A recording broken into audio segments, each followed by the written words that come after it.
अस्सलामुअलैकुम जी, कैसे हैं आप सब। उम्मीद करती हूँ आप सब ठीक ठाक हैं। अल्हम्दुलिल्लाह से मैं भी ठीक हूँ।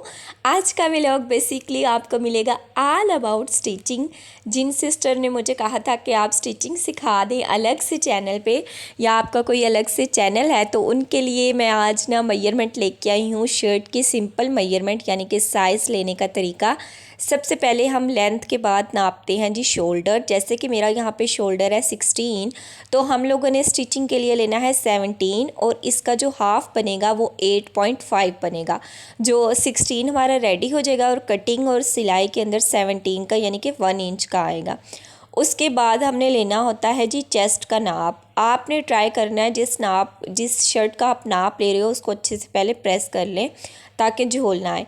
अब यहाँ पे जो चेस्ट थी ना वो 22 थी फुल, तो यहाँ पे हम लोगों ने एक्स्ट्रा मार्जिन नहीं लेना होता, हमने 22 ही लेना है। और 22 का हाफ़ होता है 11।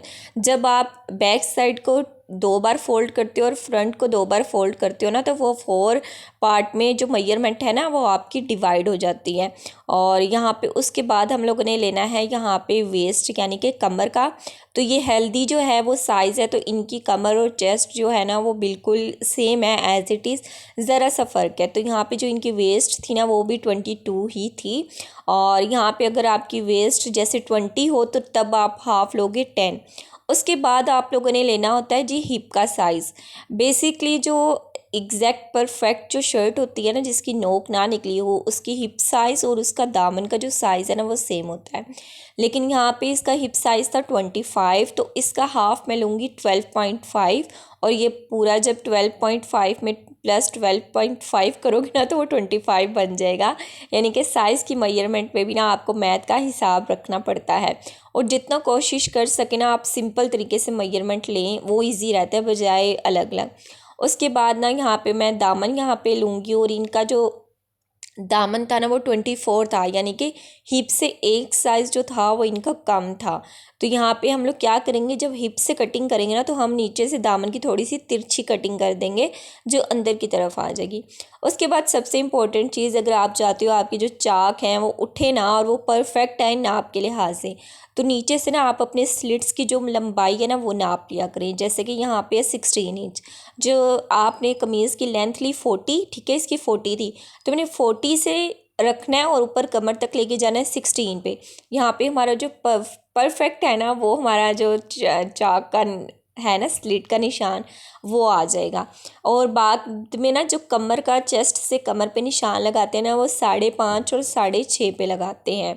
और यहाँ पे अब मैं कंफर्म कर रही थी दोबारा से लेंथ, तो लेंथ जो थी 40 थी।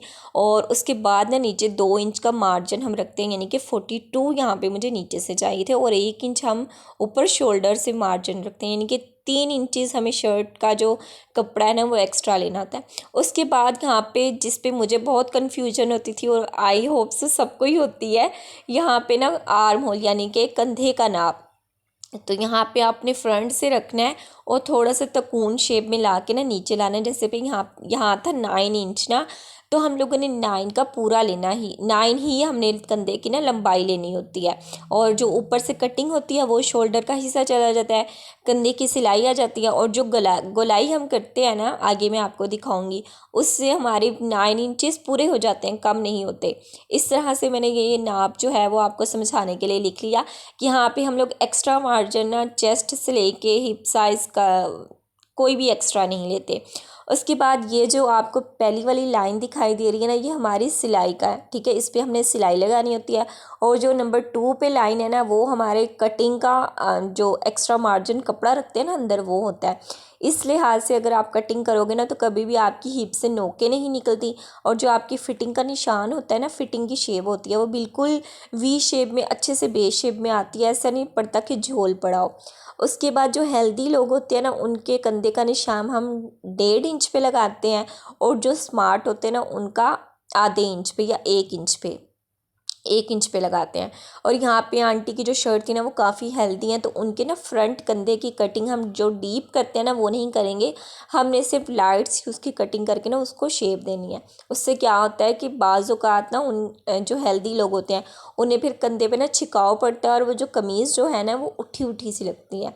तो कमीज़ असल में वो होती है जो आपकी बिल्कुल सिमेट्री में आए, ऊपर से लेके नीचे तक शेप से जो है वो सही आए।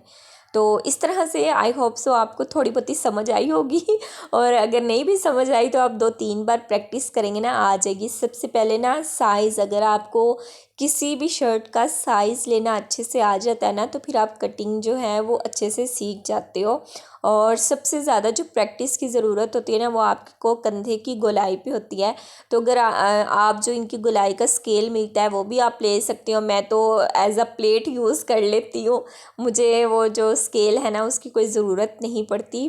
और यहाँ पे जब आप एक्सपर्ट हो जाते हो ना फिर आपको यानी कि प्लेट की भी ज़रूरत नहीं पड़ती। मैंने वो आपको समझाने के लिए रखी थी। उसके बाद ना यहाँ पे मैंने नमाज़ पढ़ने जाना था, तो मैंने कहा आज नया जो था मेरा फेस वॉश वो निकाला, नया टूथब्रश निकाला, क्योंकि दोनों जो चीज़ें थी वो 3 मंथ्स हो चुके थे यूज़ करते हुए। और जो टूथब्रश है ना वो आपको वैसे भी ना 3 मंथ्स के बाद लाजमी चेंज करना चाहिए, मुझे जो है ना मेरे डेंटिस्ट ने कहा हुआ है, तो वो फिर बस मैं कर लेती हूँ। और यहाँ पे छत पे ना ऊपर जहाज़ गुज़र रहा था, तो मैंने कहा मेरी भरपूर कोशिश होती है कि जब करीब हो मैं वीडियो बनाऊँ, लेकिन तब ना camera he at a time नहीं खुलता। उसके बाद ना जी असर पढ़ के ना मम्मा ने मुझे कहा कि चलो चाय बना दो। और अच्छा आजकल ना असर और मगरिब का टाइम इतना शॉर्ट हुआ है, असर पढ़ के हटो तो फ़ौरन से मगरिब का टाइम हो जाता है। और यहाँ पे बस फिर मैं मम्मा के लिए और अपने लिए चाय बना रही थी। और आजकल ना मेरे दांत के नीचे वाले हिस्से में इतनी शदीद दर्द है और मैं फिर भी इतनी ढीठ हूँ कि मैं मीठा खाने से बाज नहीं आ रही। आई थिंक रेशा सा पड़ा हुआ है ना। तो अब ना भाई कह रहे थे कि उनके जो पेपर्स हैं वो ख़त्म हो जाएंगे इस वीक, तो फिर ना वो मुझे डेली जो है वो हॉस्पिटल लेके जाएंगे, क्योंकि 1 वीक तो ऑलमोस्ट डेली आपको लगता है ना डेंटिस्ट के पास। तो यहाँ पे बस चाय बन जाएंगी। और अगर इससे पहले आप मेरे चैनल पे न्यू हैं और अगर कुछ भी ज़रा सा जो है वो इन्फॉर्मेटिव लग रहा है तो सब्सक्राइब कीजिएगा, लाइक कीजिएगा। और स्टिचिंग से अकॉर्डिंग अगर कोई भी आपका क्वेश्चन है तो कमेंट बॉक्स में बताइएगा। और यहाँ पे ये स्पेशली वीडियो उन्हीं के लिए थी जिन्होंने मुझे कमेंट किया था, 2-3 सिस्टर्स ने। और उसके बाद ना यहाँ पे मैंने शर्ट का जो था वो गला जो था वो बना लिया था। अच्छा गला जब आप बना लेते हैं ना, बुकरम हम पहले भी अटैच करते हैं, लेकिन कटिंग करने से पहले ना एक बार दोबारा से उसको प्रेस कर लिया करें, उससे ना फिनिशिंग बहुत अच्छी आती है।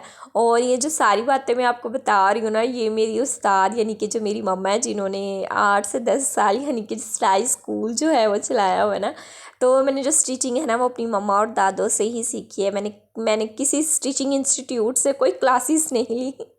और शौक शौक की भी बात होती है, अगर आपको किसी चीज़ में इंटरेस्ट है ना तो फिर आपको बेसिक चीज़ें जो हैं वो सीखनी पड़ती हैं, बाकी आप ना टाइम के साथ उसमें इम्प्रूवमेंट ले आते हो। और यहाँ पे ना आपको छोटे छोटे से जो है ना वो कट्स लगाने पड़ते हैं, उससे गले की जो फिनिशिंग है ना वो बहुत अच्छे से उठ के आती है। वरना ना वो एक झोल और खिंचाव सा पड़ा होता है ना, वो आपकी नेक डिज़ाइन में नहीं होना चाहिए। बेशक आप सिंपल बनाओ, लेकिन अच्छे से फिनिशिंग से जब स्टिचिंग हुई होती है ना तो वो सिंपल सूट भी ना बहुत अच्छे से एलिगेंट सा लगता है पहने हुए। और स्टिचिंग करते हुए ना आपके जो सूट है उसमें सफाई तभी आती है जब आप साथ साथ ना प्रेस लाजमी कर रहे हो। और बाज़ात मैंने देखे हैं ऐसे भी जो एक्सपर्ट होते हैं, उन्हें प्रेस करने की भी ज़रूरत नहीं पड़ती क्योंकि उनके हाथ में पहले से भी बहुत सफाई होती है। लेकिन मेरी कोशिश होती है कि जितना मैं हो सके ना एक एक सिलाई को प्रेस करके और फिर उसको ना फिनिशिंग के साथ सिलाई लगाऊं, उससे बहुत अच्छी फिनिशिंग आती है और दिल को खुशी भी होती है। और यहाँ पे न्यू एडिशन हुआ है हमारे जी न्यू मियाँ मिट्ठू का, और यहाँ पे इब्रार साहब लेके आए थे, तो मैंने कहा यार ये तो मुझे दो ना, ये मैंने अपने पास ना रखना है रूम में। और इस मियाँ मिट्ठू ने आते साथ ही ना खलारा डाल दिया था, यानी कि ये पानी पड़ा हुआ था और ये पंख हिला रहा था ना, अपने बाहर निकलने की कोशिश कर रहा था, तो पानी इसने सारा जो गिराया और टेबल पे और फिर टेबल से नीचे सारा फर्श पे गिरा। तो मामा मुझे कह रही हैं कि पहले तुम बिल्ली के पीछे पड़ी रहती थी, अब तुम्हारा मियाँ मिट्ठू आ गया ना, अब तुमने इसके साथ पागल हो जाना है। खैर वो ड्रेस मैंने सी लिया। अब ये था सेकंड ड्रेस, और ये 2-3 दिन का रला मिला सा व्लॉग है, इसलिए मैंने व्लॉग अपलोड नहीं किया था बिकॉज स्टिचिंग का बहुत बर्डन था। यहाँ पे अब मैं आपको बताऊंगी कि जो हम गुम सिलाई के साथ पलटा लगाते हैं ना, आजकल सिंपल कपड़ा लगाते हैं आपके चाक और दामन पे, अगर लेस ना भी लगी हो ना तो बहुत अच्छा सा लगता है। जब आपकी कमीज़ बाज़ औक़ात ऐसा होता है उठ जाती है ना, तो नीचे से बड़ी अच्छी सी फिनिशिंग सी लुक आती है। मुझे तो आजकल ये बहुत पसंद है और मैं हर किसी की ड्रेस पे ना ये लाजमी लगाती हूँ, चाहे लेस लगाऊँ या ना लगाऊँ। अच्छा, ये इस पर क्या करते हैं, सबसे पहले हम जो है ना अपनी स्लीट्स का कपड़ा उसको अच्छे से प्रेस कर लेते हैं। उससे आपकी ना एक क्रीज लाइन बन जाती है और फिर उस क्रीज लाइन के ऊपर ही ऐसे रख के ना आप उल्टी साइड, सीधी साइड नीचे और उल्टी साइड ऊपर, जिस तरह ये आपको नज़र आ रहा है इस तरह रख के, और बिल्कुल क्रीज लाइन के ऊपर ना आपकी लेस के जो कॉर्नर्स हैं ये देखें, ऐसे ऐसे आपने लेस रखनी होती है और बिल्कुल ढीला देना होता है। अगर आप उसको दबा के खींच के लगाओगे ना तो वो चुन्नट सी आएंगी, नीचे वाले कपड़े में खिंचाव पड़ेगा। और ऊपर जो पलटा है ना हमारा 2 इंच का, उसको पहले थोड़ा सा आपने फोल्ड करना होता है और फिर इस तरह रख के ना ये देखें, ऐसे मेरी भरपूर कोशिश थी। मैंने भाई को बोला कि यार वीडियो बना लो, मैं थोड़ा थोड़ा क्लिप जो है ना वो आपके साथ शेयर करूं। ऐसे जब आप सिलाई लगाओगे ना तो नीचे से भी फिनिशिंग आ जाती है और ऊपर से बिल्कुल प्रोमिनेंट नहीं होता कि आपने लेस जो है वो कहाँ से लगाई है। अच्छा, इसके दामन पे ना मैंने जॉइंट लेस भी अटैच की थी, क्योंकि आंटी ने मुझे कहा था कि बस ना कर देना, और लेस जितनी थी उससे ना मैंने उनका सूट जो था वो पहनने के लिए एलिगेंट से रेडी कर लिया था। उसके बाद सबसे अहम बात होती है पाइपिंग और पलटे की ना नोक बनाना। इस तरह से जब आपकी वी शेप में नोक बनी होती है ना, इतनी कमाल की लगती है ना, लेकिन बात यह है कि ये फिनिशिंग के साथ बनी हो। और अगर आपने ये नोक बनाना सीखनी है तो तब भी बताइएगा, मैं आपको दिखा दूँगी कि कैसे बनाते हैं। उसके बाद जैसे कि मेरे दांत पे इतना दर्द था ना, तो भाई से मम्मा ने मंगवा लिया था पान का कत्था, और रात के टाइम 12 बजे ना जब मुझे दोबारा कल स्टार्ट हुई तो मम्मा ने कहा इधर आ, जब मैं तेनू दसा, यानी कि मम्मा कह रही थी तुमसे अब लगाया भी नहीं जा रहा, आ गया। तो बस फिर मैंने वो लगाया और काफ़ी अल्हम्दुलिल्लाह इससे मुझे सुकून मिला था।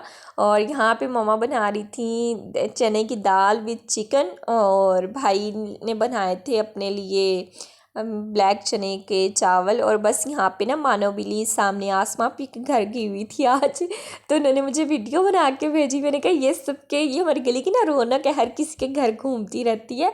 और आज तो सुबह इसने बहुत शोर मचाया। बस यही था मेरा चुन्ना मुन्ना सा व्लॉग। अल्लाह हाफिज़, बाय बाय, टेक केयर।